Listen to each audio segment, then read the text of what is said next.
3 அரசாங்க பல்கலைக்கழகங்களில் ஏற்பட்டுள்ள நிதி இழப்புகள் குறித்த விவரங்களை உயர்கல்வி அமைச்சு வெளியிடும் என்று அறிவிக்கப்பட்டுள்ளது. அந்த நிதி இழப்புகள் தொடர்பான விவரங்களை உயர்கல்வி அமைச்சர் டாக்டர் ஜம்ரி அப்துல் காதிர் தற்போது ஆராய்ந்து கொண்டிருப்பதாக தெரிவிக்கப்பட்டுள்ளது. குறிப்பாக அம்மூன்று பல்கலைக்கழகங்கள் பற்றிய விவரங்களை ஆராய்ந்து கொண்டிருப்பதாகவும், அரசாங்க பல்கலைக்கழகங்கள் வர்த்தக நிறுவனங்கள் அல்ல என்பதை புரிந்து கொள்ள வேண்டும் என்றும் கோலாலம்பூரில் நிகழ்ச்சி ஒன்றில் கலந்து கொண்ட பின்னர் செய்தியாளர்கள் மத்தியில் அவர் இதனை தெரிவித்தார். 2021ஆம் ஆண்டு முதல் 2023ஆம் ஆண்டு வரை தொடர்ந்து 3 ஆண்டுகளாக 5 மத்திய முகமைகள் நிதி இழப்பை எதிர்நோக்கி வருகிறது என்றும், அவற்றில் 3 அரசு பல்கலைக்கழகங்களும் அடங்கும் என்றும் தலைமை கணக்காய்வாளர் அறிக்கையில் தெரிவிக்கப்பட்டுள்ளது. சபா மலேசியா பல்கலைக்கழகம், மலேசியா புத்ரா பல்கலைக்கழகம், மலேசிய இஸ்லாம் அறிவியல் பல்கலைக்கழகம் ஆகியவை அந்த பல்கலைக்கழகங்கள் என்று குறிப்பிடப்பட்டுள்ளது. தேசிய ஒற்றுமைத்துறை துணை அமைச்சர் செனட்டர் சரஸ்வதி கந்தசாமிக்கு பொது தற்காப்பு கௌரவ துணை ஆணையர் விருது வழங்கப்பட்டது. இந்த விருது வழங்கும் நிகழ்வு நேற்று நாடாளுமன்றத்தில் நடைபெற்றது. 12 பேர் இந்த கௌரவ விருதுக்கான நியமன கடிதங்களை பெற்றனர். இந்த கௌரவ விருதுகளை பொது தற்காப்பு படையின் ஆணையர் டத்தோ அமீனுர் ரஹீம் முகமட் வழங்கினார். மேலும் இந்த விருது வழங்கும் நிகழ்வை மக்களவை சபாநாயகர் தான்ஸ்ரீ டத்தோ டாக்டர் ஜொகாரி அப்துல் பார்வையிட்டார். இதனிடையே தமக்கு இந்த கௌரவ விருதை வழங்கிய பொது தற்காப்பு படைக்கு செனட்டர் சரஸ்வதி கந்தசாமி நன்றி தெரிவித்தார். மேலும் இந்த கௌரவ விருதை பெற்ற அனைவருக்கும் அவர் தமது பாராட்டுதலையும் தெரிவித்துக் கொண்டார்.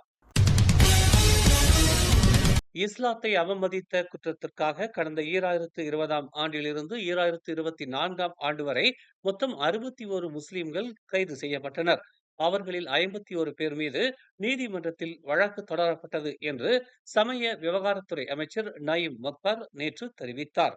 இஸ்லாத்தை அவமதித்தது முஸ்லிம்கள் என்பதால் ஷரியா சட்டத்தின் கீழ் அவர்கள் தண்டிக்கப்படுவார்கள் என்று மக்களவையில் அவர் குறிப்பிட்டார். அதேவேளை இஸ்லாத்தை அவமதித்ததற்காக முஸ்லிம் அல்லாதாரில் எத்தனை பேர் கைது செய்யப்பட்டனர் அல்லது எத்தனை பேர் மீது குற்றம் சுமத்தப்பட்டது என்பதை பற்றி விவரிக்க அவர் மறுத்துவிட்டார்.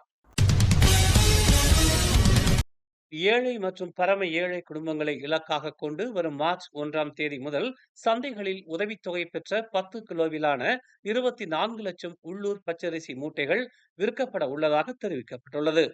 இலக்கிடப்பட்டுள்ள தரப்பினருக்கான உள்ளூர் பச்சரிசி கிடைப்பதை உறுதிப்படுத்துவதற்கான அரசாங்கத்தின் 15 கோடி வெள்ளி இலக்கிடப்பட்ட உதவித்தொகை திட்டத்தின் துவக்கத்தை இது குறிக்கிறது என்று விவசாயம் மற்றும் உணவு பாதுகாப்பு அமைச்சின் துணை தலைமைச் செயலாளர் டத்தோ ஃபத்லுல் ஹிஷாம் முகமட் தெரிவித்தார்.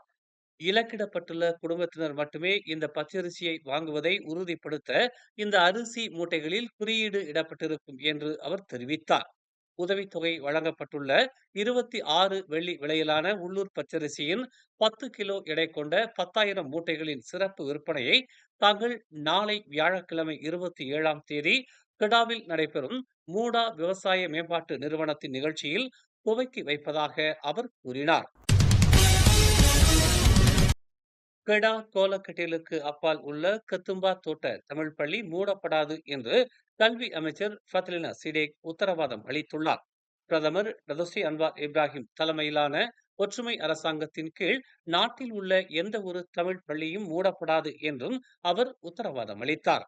தாவார் நகருக்கு அருகில் உள்ள கத்தும்பா தோட்ட தமிழ் பள்ளியில் குறைந்த மாணவர்களே கல்வி கற்று வருவதால் அப்பள்ளி மூடப்படக்கூடிய சாத்தியம் இருக்கின்றதா என்று ஜெலுத்தோங் நாடாளுமன்ற உறுப்பினர் RSN ராயர் மக்களவையில் நேற்று முன்தினம் திங்கட்கிழமை கேள்வி எழுப்பியிருந்தார்.